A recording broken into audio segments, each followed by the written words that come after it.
we're wanting to see the gold bull market cross a threshold into a gold bull era, which is very different. A gold bull market doesn't necessarily lead to a multi-year move for the precious metals lasting a decade or so. So there's a difference between a gold bull market and a gold bull era.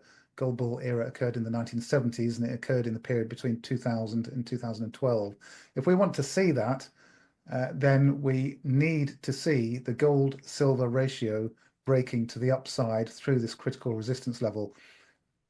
Why is that? Well,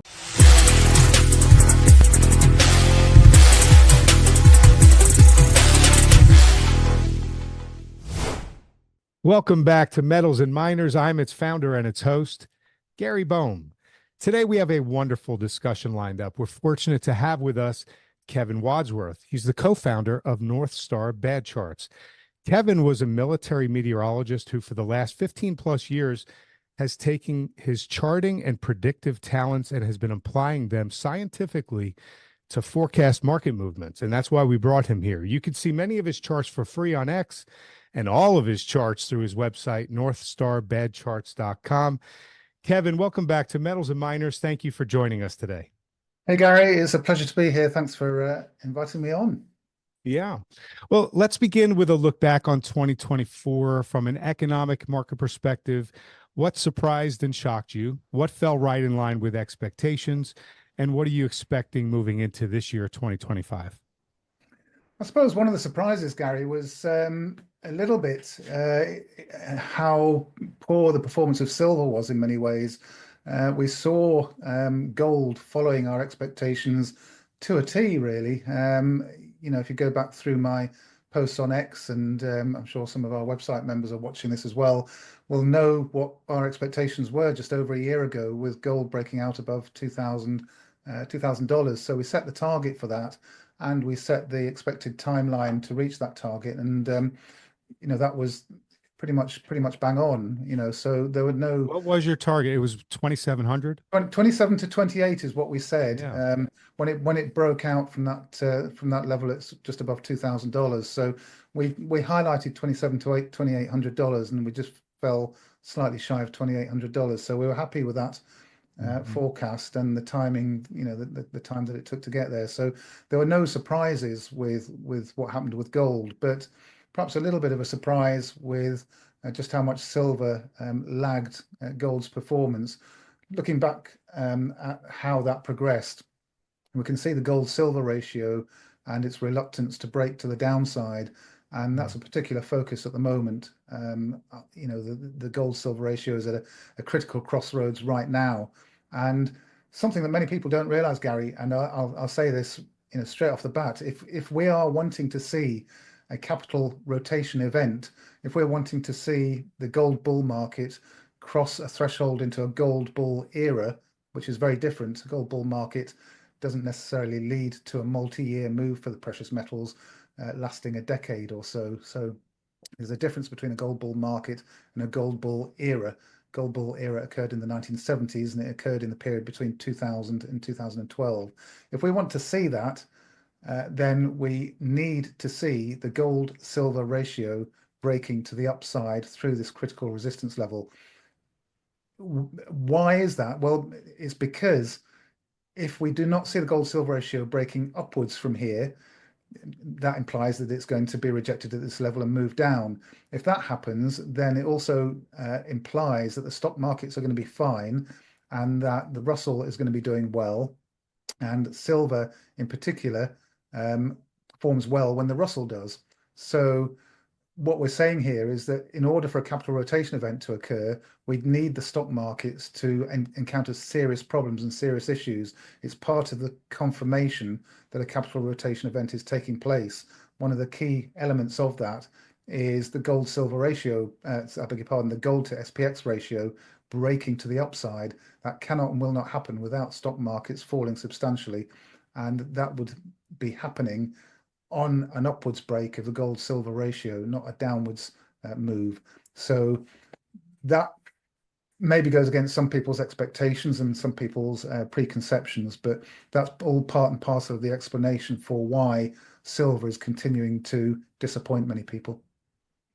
Okay, so we're going to definitely go into look at the stock market, but before we do, Kevin, I was hoping that we could first look at inflation. I believe you have a chart or something that might reflect that you could share with us and give us your perspective on where you think inflation is headed in 2025. Yeah, sure, Gary. Well, one chart that helps a little with that is forward inflation expectations, and this is the ProShares Inflation Expectations ETF, and it follows actually a very similar path to the 10-year yield. It's a similar looking chart with a big breakout upwards move and then a sideways consolidation. So the first stage of a bull market in anything really is when a chart breaks out above its 3-year moving average and above the Ichimoku cloud, which is one of the indicators on the chart. And to have a bullish sort of makeup to a chart, to a technical chart, you need to be above the 3-year moving average and you need to be above the Ichimoku cloud. So those are two of the things that you can kind of check to see if you are in a bull market, and the inflation expectations chart ticks both of those boxes. So I've labeled this, and I should say I produced this chart, well, it's probably 3 or 4 years ago now. So I haven't done anything to alter the chart. I've just been tracking it. And my expectation was that we would break through what I've labeled on the chart here as an evidence cluster. We broke out down here at the breakout point, and then we identified this evidence cluster here, which contains the 3-year moving average, horizontal resistance, and the Ichimoku cloud. By passing through that, you've kind of passed a test. You've kind of got up off the floor, and you're ready to face the next round. And the next round will be when we move into bull market stage 2. So we've done the hard work. We're in the initial stages. We're now sideways consolidating in an ongoing bull market. Sometimes these sideways consolidations roll over, and that's the end of the bull market, and the whole thing dies a death. But more often, if you're looking at a cyclical change, a major cyclical change, a change in kind of paradigms, if you want to put it that way, then this will resolve to the upside, a little bit like the 10-year yield is doing. I think a lot of people perhaps expected the 10-year yield to plunge, but So the moving, sideways. Sorry, Gary. yeah, so this moving from this consolidation zone Yeah, into the bull market stage 2, the yeah. implication is we're going to see even more elevated inflation. Yeah, now this is a kind of a paradox, really, because we have expectations of a recession. We've got issues in the jobs market, numbers creeping up, unemployment numbers creeping up, starting to creep up, and we've got other indicators on the chart that do suggest, with, for example, the yield curve inversion, that a recession is fairly close by. And you would perhaps expect inflation to take a hit in that situation, and this could well pull back further, and you could get a deeper pullback. But I think in terms, if you zoom out, and you look at it from a bird's eye view, whatever happens in terms of a recession in the coming months or the coming sort of year or so, I suspect that the longer term trend is to the upside, for that we have upside pressure on inflation. Okay. Again, that may sort of surprise quite a lot of people, and I know that there's a lot of people that expect inflation to fall substantially. The chart at the moment isn't really suggesting that. All I can say is that a technical chart is not suggesting that yet. Okay. So So we're looking at um, pressures that are pushing inflation higher rather than pressures pushing inflation lower. yeah, I mean, Mm. it's that exactly. Yeah, I mean, you're Okay. right. Yeah, yeah. All right. Well, let's move over to the stock market here. By almost every metric, the stock market is inflated. It's in bubble territory, yet money keeps pouring in from all over the globe. The animal spirits are beginning to really be unleashed with Trump in office, and the fiscal dominance deficit spending is going to almost undoubtedly continue. Are you expecting the markets to continue to rise?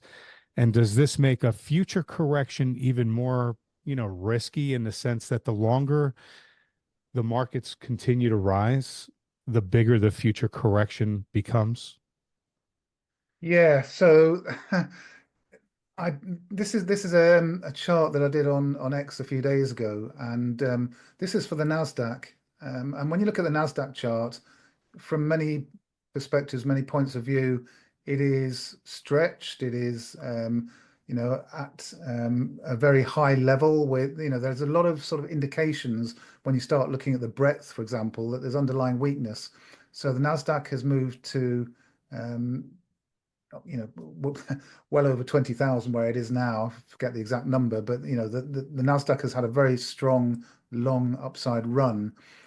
And looking at a lot of the underlying indicators and a lot of the market breadth, for example, and the percentage of stocks above the 200-day moving average, all that kind of thing, and quite a lot of the technical indicators, there is underlying weakness. So just taken on its own merit, there are some reasons to think that the Nasdaq chart and the stock markets may begin to roll over. And when you look at gold versus the S&P, for example, there's a very good case to be made that gold is on track to break out versus the S&P. But this particular chart that you're looking at, it's the distance from 3-year moving average.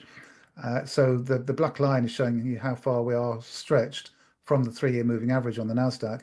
And looking back at the dot-com bubble, and just before the bust there, you can see just how far the Nasdaq got stretched from its 3-year moving average. It was about 140% above the 3-year moving average, and then the chart pattern broke down and plunged dramatically, and the Nasdaq fell 83% or thereabouts. So massive, massive drop for the Nasdaq as the distance from moving average fell way below the 3-year moving average. You can see very clearly that something strange has been happening here, because whilst the Nasdaq has powered on to new highs, I said over 20,000, it's actually 21,556 when I did this chart a few days ago. As the Nasdaq's powered onto new highs, the distance from moving average hasn't. So there's something of a sort of something strange going on there, in that this run up has not seen the sort of hype or euphoria that we saw back in the late 1990s, as defined by the distance from moving average. So in effect, what I'm saying is that it's possible. It is possible. I'm not saying it's the most likely outcome. I'd be somewhat surprised, but the whole point of this chart is to look at things that would surprise me. You asked me before, what surprised me about 2024. Well, this chart is showing you what would surprise me if it happened in 2025, and that would be the Nasdaq going to 60,000 over the next couple of years between now and 2027.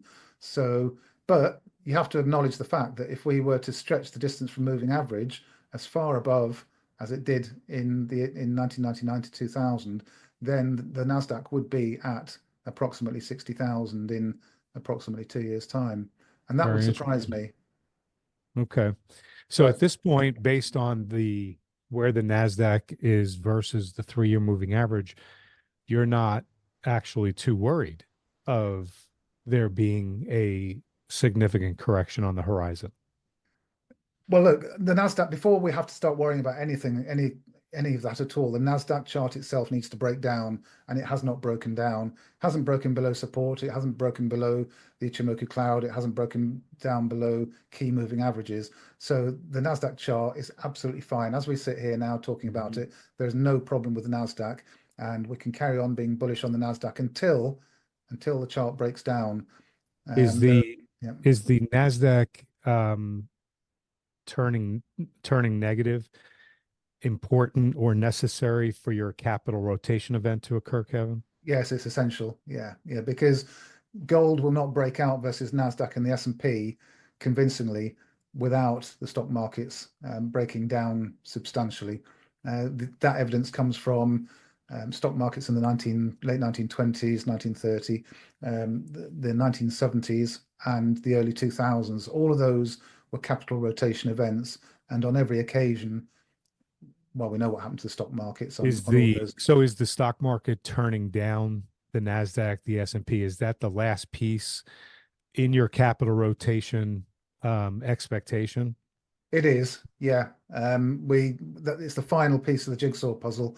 The gold versus SPX chart needs to break to the upside, and the In fact, I've got it here for you, Gary, the gold versus SPX chart. This is the capital rotation event. And if people aren't too familiar with capital rotation events, I'll just show you this chart.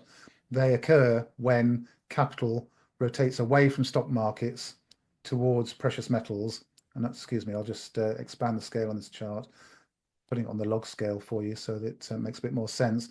The capital rotations occur when the rotation moves away from gold towards the stock market and the chart drops, or away from the stock market and towards gold, and the chart breaks out to the upside. So you get these rotation events. And when the rotation event occurs, as it did in the year 2000 and 2001, 2002, when the rotation event occurs in an upwards direction like this on this ratio chart, gold versus SPX, then gold breaks out and goes into a multi-year, decade-long bull run versus the stock market, and outperforms the stock market by hundreds and hundreds of percent.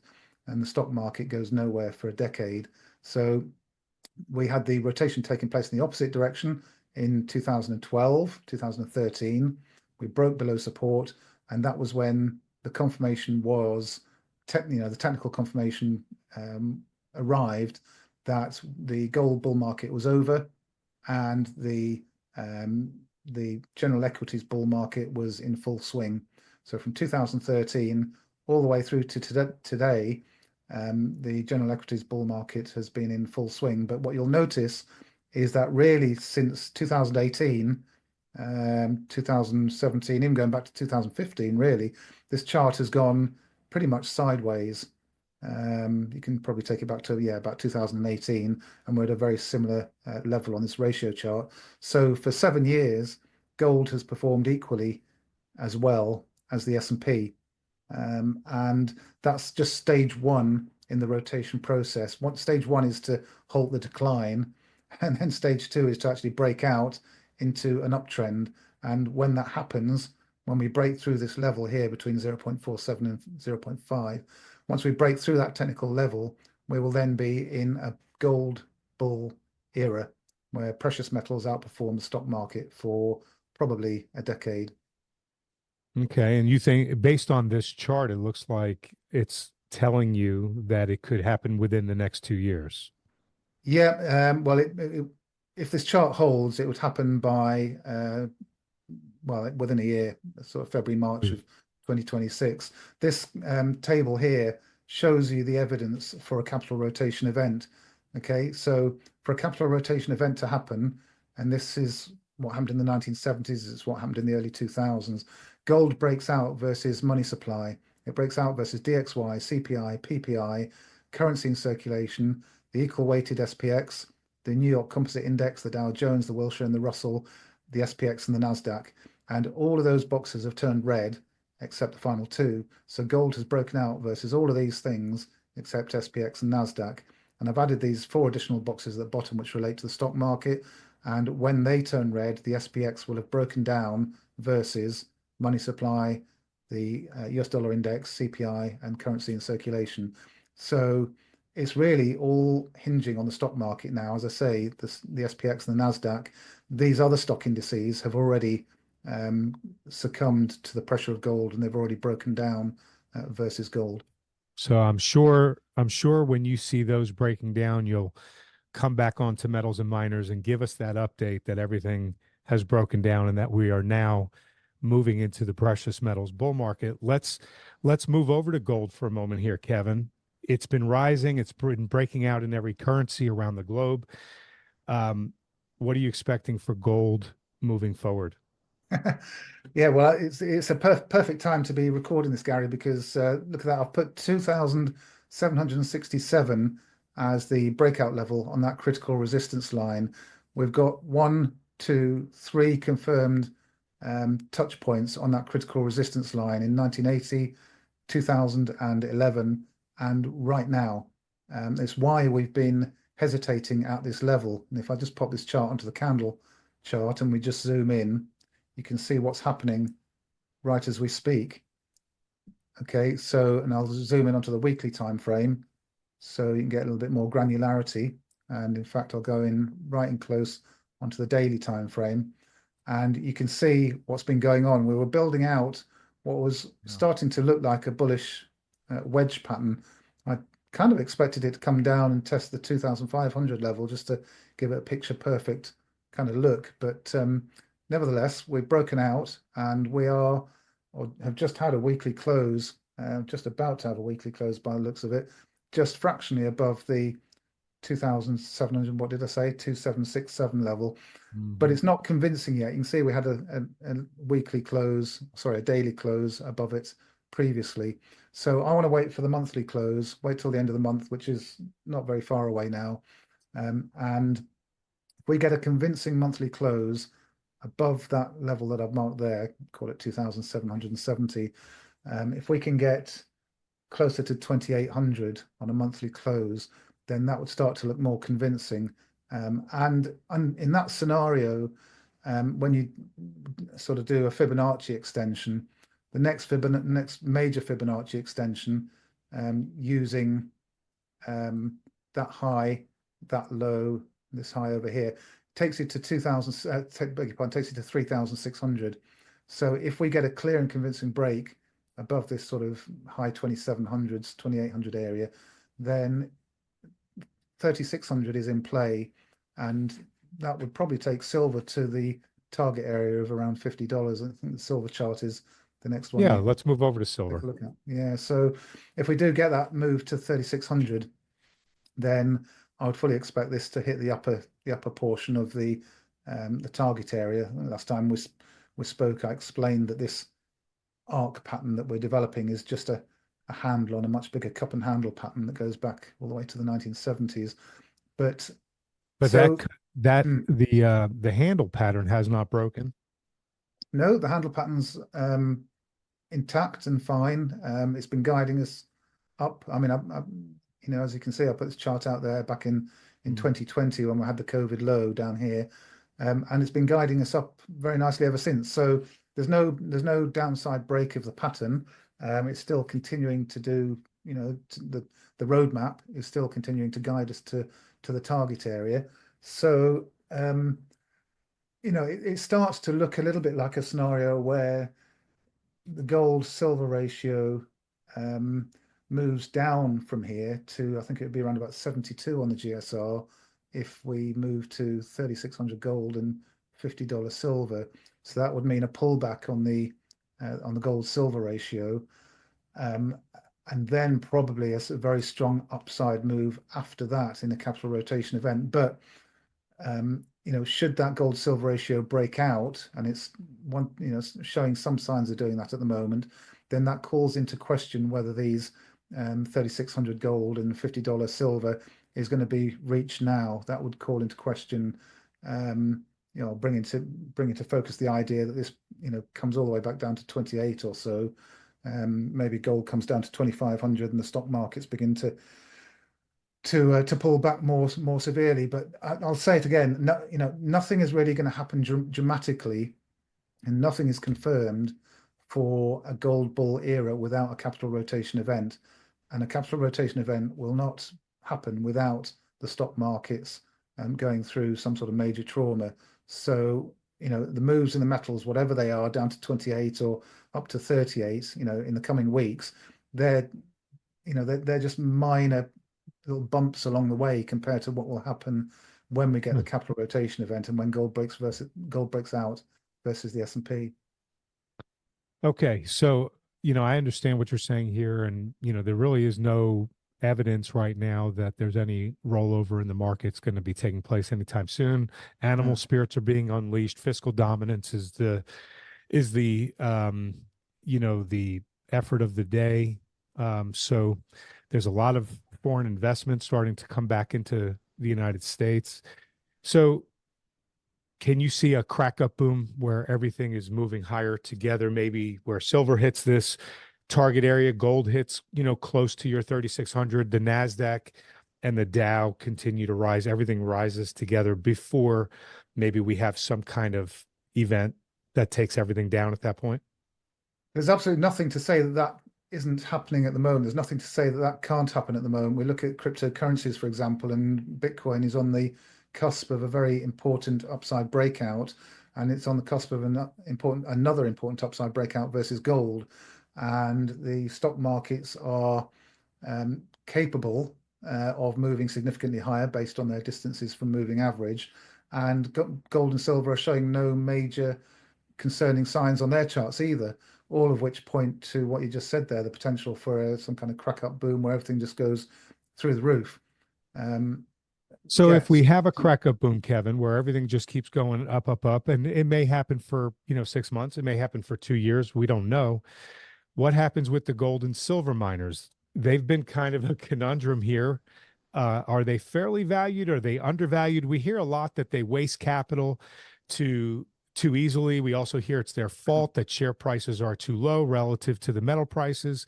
But we also hear that this particular bunch of mining leaders are doing a much better job as they've gotten the message that they're cleaning up their balance sheets, they're running their businesses more efficiently and effectively. Whatever the story is, whatever the reason is, it seems like there's a disconnect between the metal and the miners. So which is it? Are they fairly valued? Are they undervalued? And what are your charts saying moving forward? Yeah, the miners, crikey.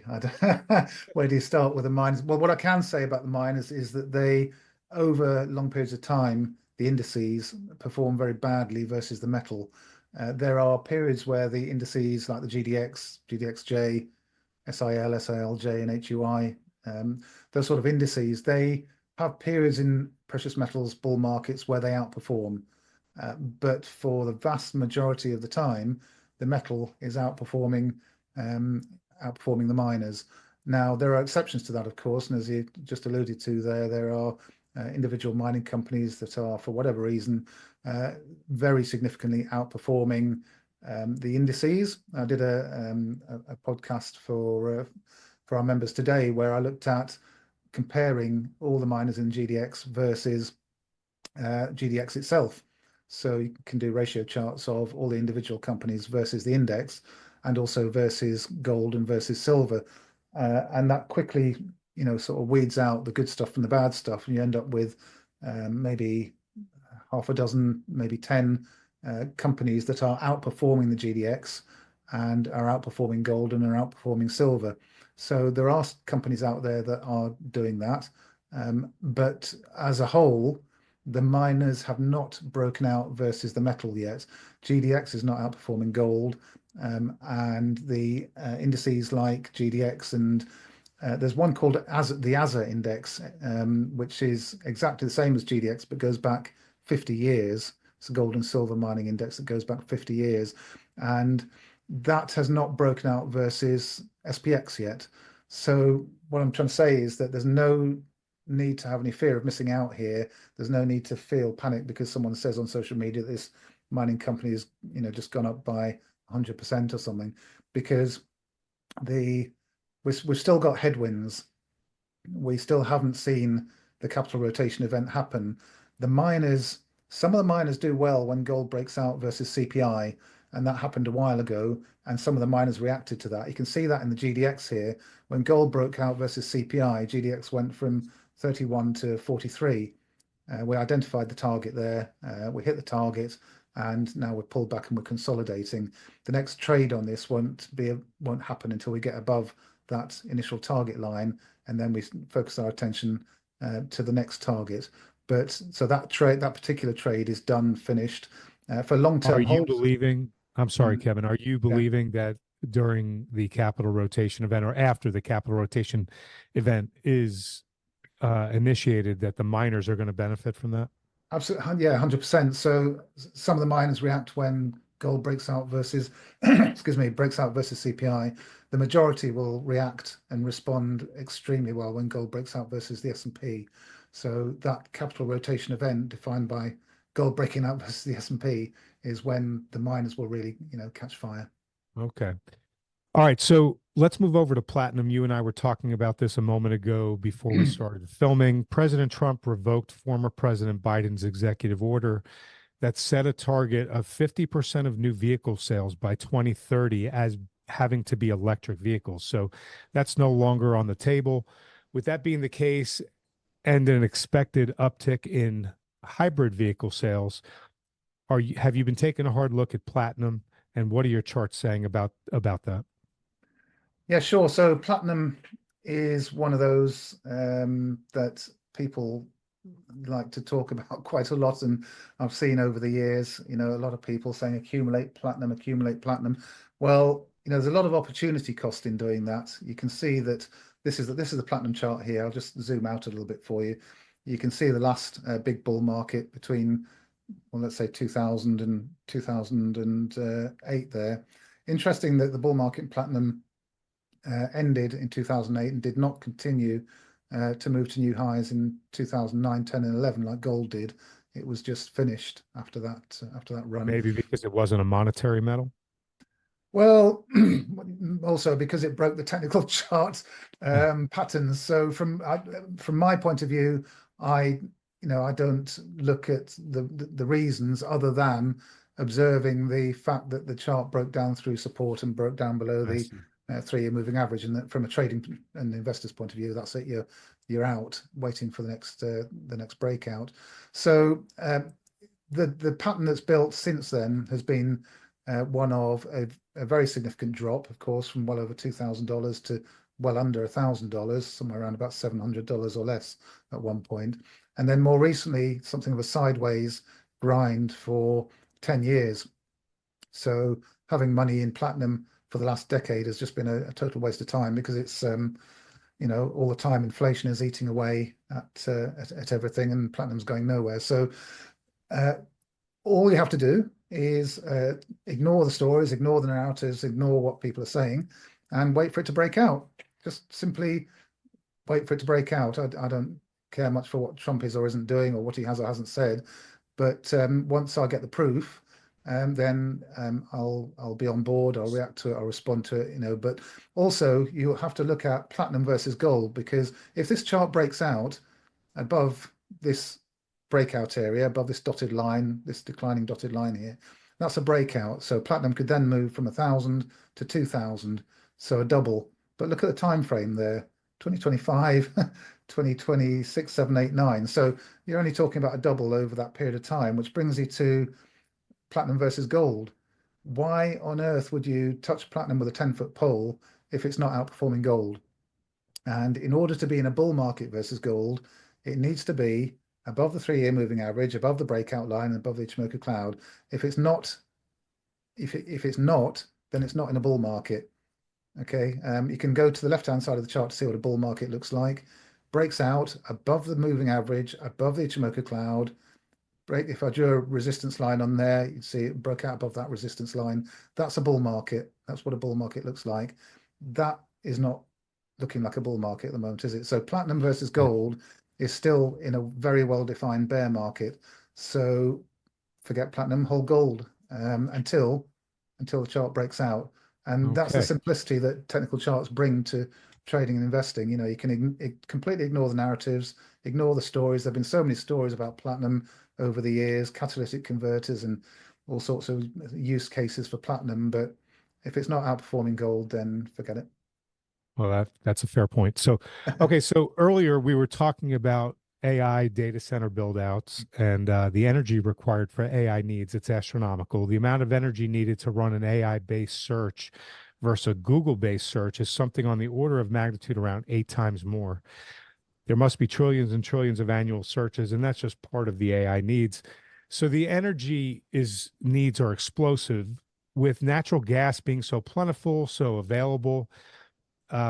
It's likely that that's where they're going to begin to deploy natural gas to meet the energy needs. What are your charts saying about natural gas at this point, moving forward for this year and into the near future?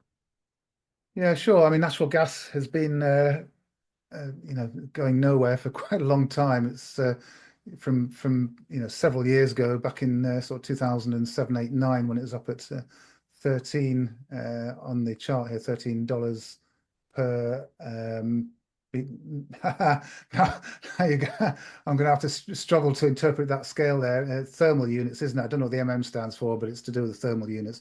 But $13 on the chart anyway, and it fell all the way down to $2, $3 or even less, and it's kind of been grinding sideways for a good number of years now. the natural gas futures have recently moved up to around about $4. And if we ignore that little false breakout there, there's a resistance line on the chart there. And I would say if we can get above this declining resistance line and the horizontal resistance line there, which is roughly where we are now, then we could be looking at a spike to the upside back to the sort of $8, $9, $10 level. So we're just in the process of breaking out at the moment. And if I zoom in onto the monthly time frame, you can see that we're just trying to get a little breakout on the monthly there. We're above the 3-year moving average. So things are looking more bullish on the price chart. It depends on whether we can just break out above that level there convincingly on a monthly closing basis. So if we close the month, a week or so to go to the end of the month, if we can break through that and close the month somewhere closer to, I don't know, $4.30, $4.40, then I'd be pretty optimistic of a move up to around about $8, $9 fairly quickly. So that's you're looking for confirmation at the end of the month. Looking for confirmation that if we can't get a monthly close above where we are now, above sort of $4.05, $4.06, that sort of level, then there's nothing on the chart to get too excited about. It needs to have that confirmation, breakout confirmation. Yeah, that's what I'll be looking for. Yeah. All right, Kevin. So staying on this energy theme, as AI advances, electrification movement moves forward, nuclear has really come back into the mainstream view. It's baseload power. It's the cleanest. It's the most long-lasting. It's really a natural fit for the energy needs of the future, but it takes an extremely long time to build out the nuclear reactors and the plants and the like, and it also takes a long time to get the needed uranium. So clearly that seems to be why they're going to turn to natural gas first, but for tomorrow's needs, it looks like they're also going to be turning to nuclear. What is uranium saying to you today? Yeah, well, uranium's in a bull market. The spot price of uranium has been in a bull market for probably about 5 years or so now. We put this chart out there back in 2019, 2020, and projected the price to reach somewhere between sort of $75 and $100 or so. Now, that target was hit. There's quite a broad, wide target area, but you can see we kind of pierced straight through the middle, hit the top of the target area, and have since pulled back. Now, whether this pulls back any further or not remains to be seen, but the next bullish breakout will happen when this downtrend is broken. Once the downtrend is broken, once price gets back to about $80 per pound, then the spot price of uranium should move pretty swiftly back up to 105 or so, in excess of $100, and that should then continue onwards with a continued upside move. So at the moment, we're continuing to build out this pullback, this consolidation, whatever you want to call it. The horizontal support level at $73 is still holding. I think if we break below $73 on a monthly basis, then this clearly has scope to fall down to sort of 61, 62. But yeah, the next upside move above that sort of level around $75, $76 or so would lead to an upside move. The uranium miners, have been sideways consolidating really for a year or so now. We had the big bull market breakout. The miners did extremely well, hit horizontal resistance, and then a big pullback. At that point, it was quite clear that we were having another one of these cup patterns building out.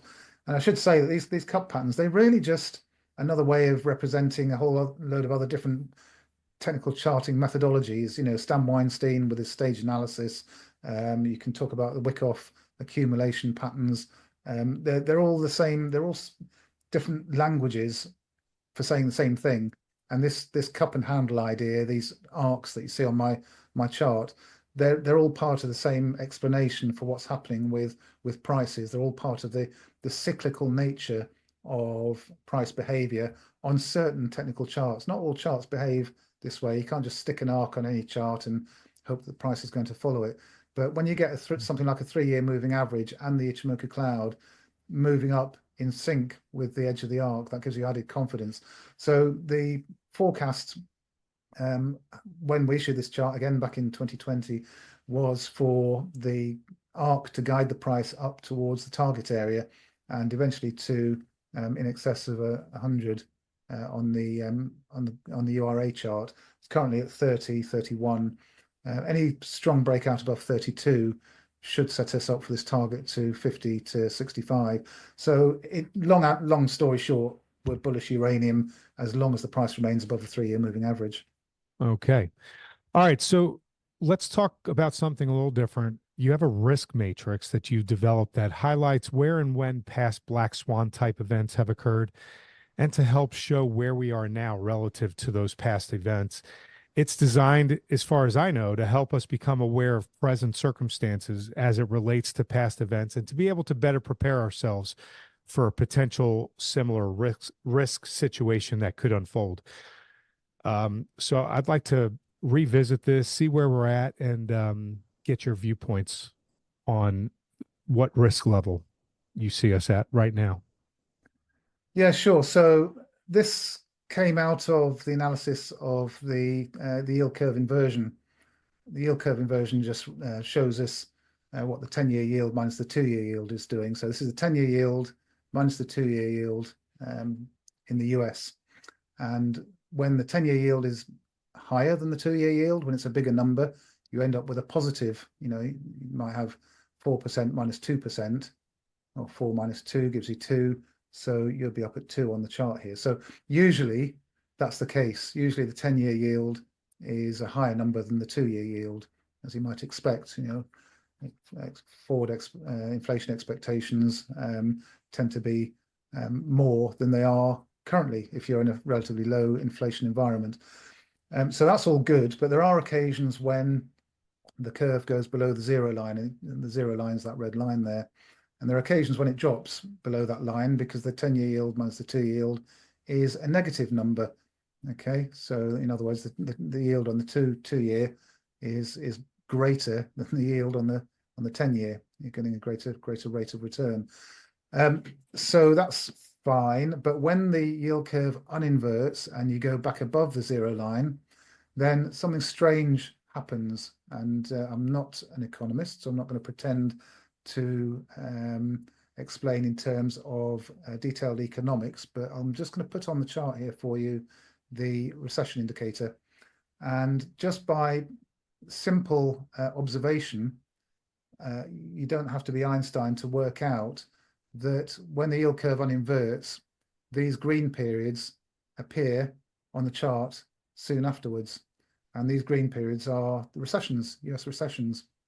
So there's some dynamic at play that when the yield curve uninverts, you are prone to a recession. And not only that, but you can see these named events at the same time, whether it's the Asian crisis or the dot-com bust or the GFC, repo liquidity crisis, all that kind of stuff, COVID.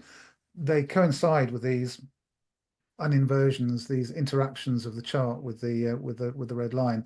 So that enables us to make a deduction simply from the fact that we've just been inverted for over 2 years, a sort of historic period of inversion. Each one of these candles here is 3 months.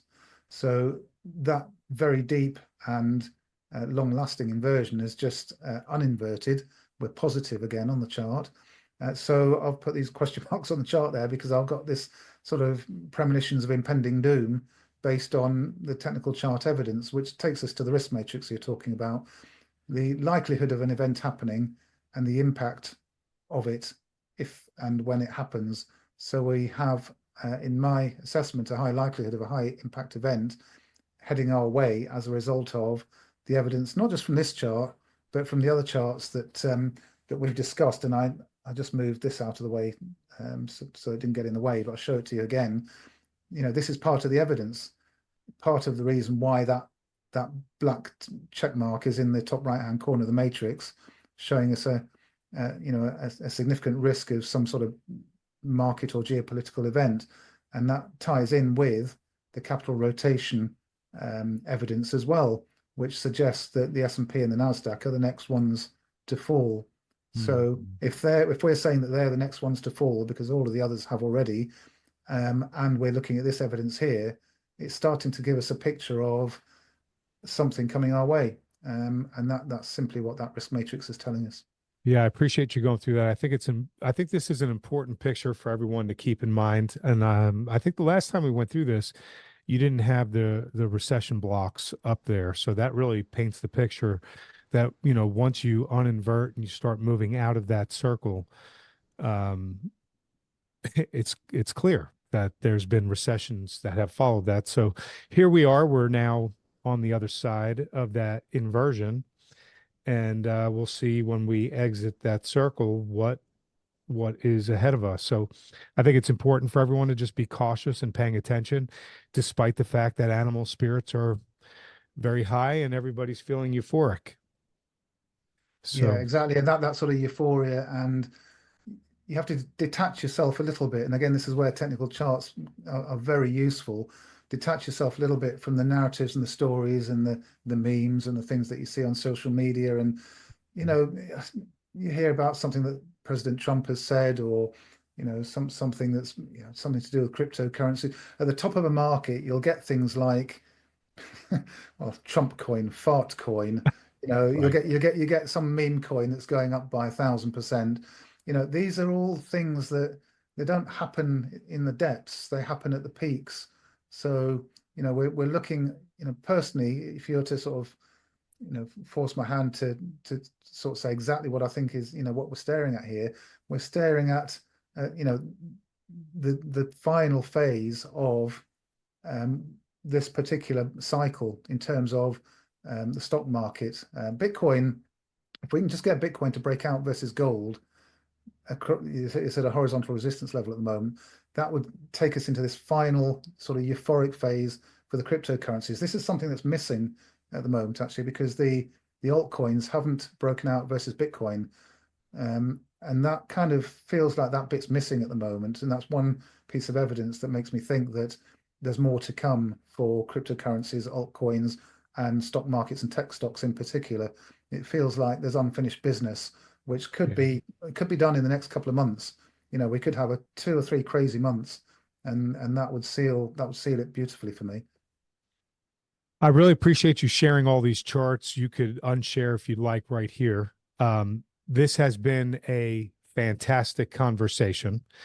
And before we wrap up here, and I ask Kevin the final question, I want to point everyone over to our Substack. Go to metals&miners.substack.com. We post content on the consumer economy, markets, artificial intelligence, individual metals and miners, and all the expert interviews, just like this one with Kevin that we conduct. They're all up there. When you subscribe, we want to give you a free gift. It's a report that we wrote. It's based on the important Ray Dalio foundational premise. It's titled, "If You Don't Own Gold, You Know Neither History Nor Economics." This is a free gift. It's a must read for everyone on why we all should own gold.